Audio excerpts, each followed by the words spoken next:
Keep it simple, stupid. Is what KISS means. I mean, of course. I mean, it's not like people use all caps or suggestive titles to clickbait or anything. No. Absolutely would not be me. Trust me.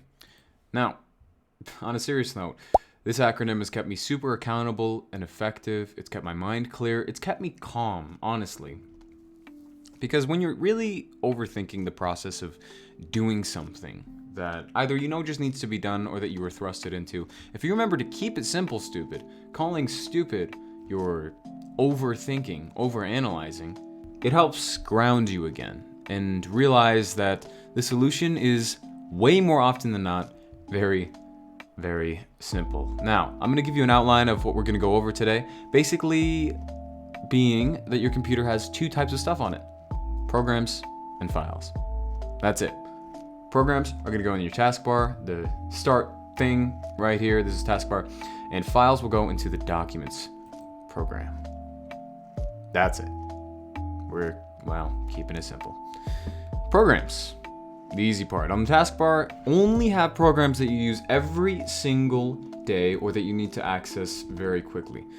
I'll go in order with mine. I have the snipping tool so that I can take screenshots quickly. I have the files tool, calendar, to-do list, Evernote, calculator, and browser because I use those every day. And I have OBS because I like to give you gamers visual aids.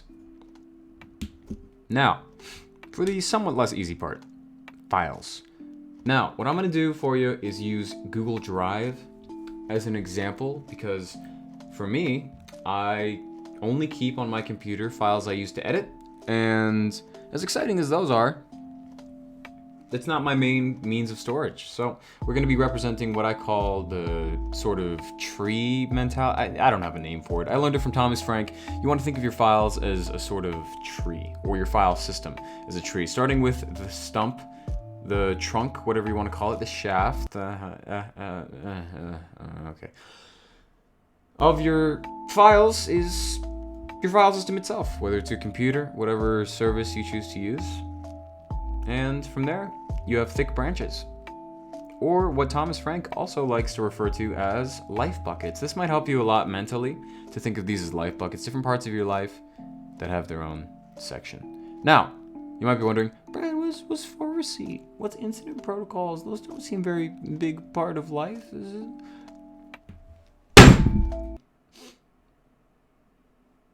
Well, forwardC insists on being on the front page of my Google Drive for it to work. And I like forwardC still, somehow. Kind of an unhealthy relationship. But that's the reason. Incident protocols, it's so I have the quickest access. And the other folder is because, well, everybody needs another folder, right? Absolutely. Now from those thick branches, you move on to thinner branches. So in my education folder, what I've got is college stuff. I keep my college stuff in my education folder because it's somewhat irrelevant. You'll have your own reasonings for these things too. It'll make more sense person to person. We're really just trying to go over the fundamentals with these. And then you move to thinner branches and thinner branches. As thin as seems reasonable. You never want a folder with just one file in it unless you know that you'll have a lot more later down the road.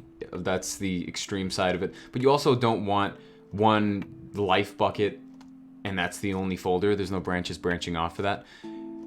Just think of it like a reasonable tree. You wouldn't want to go too detailed. Think about it like a tree that you would be okay with drawing. You don't want to go too in depth because you want to actually be able to access these sorts of things. I know there's a search option and all that, but this is meant to be simple. Stupid. Okay. Now, you may be wondering, what's the best way to maintain all this? To get all these documents in this place? I got you. All right. What I like to use is a system that's basically, it's inbox based. That'll make sense in a minute. So basically what you want to do is route all of your downloads into one place. That's what I do. All of my things, whenever it gives me any option to have a destination for a file or for program downloads, for me, it always goes into downloads. And then from there, I treat it like the dishes or the laundry.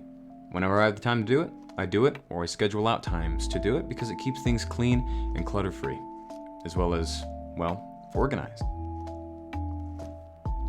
Now, exceptions to this rule can also make things much easier. For example, if all of your stuff from one source always goes to the same place, obviously just route it to that place. For example, I use a program called 4K Video Downloader, and all my resources from there go into editing videos.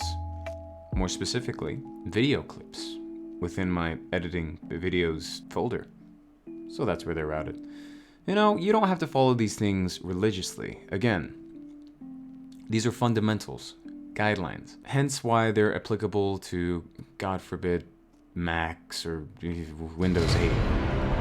Linux is fine. We don't gotta crap on Linux today. But that's it. Really. Except for this bonus tip. Got him. Those of you who clicked on the video, off the video, excuse me. Well, both. Got him. Get literally nade twice. Organized by year for relevancy, or mainly for storage. For example, if you're organizing files from, say, high school, have a freshman year section, a sophomore year section, a junior year section, and a senior year section. That example also derives from Thomas Frank. I love you, Thomas Frank. His video on organizing files will be in the description. It's pretty epic, but I more made this to explain to you what I do and why. And that's it. Also have nothing on your desktop ever. That's so dumb. Come on, that's where your windows go.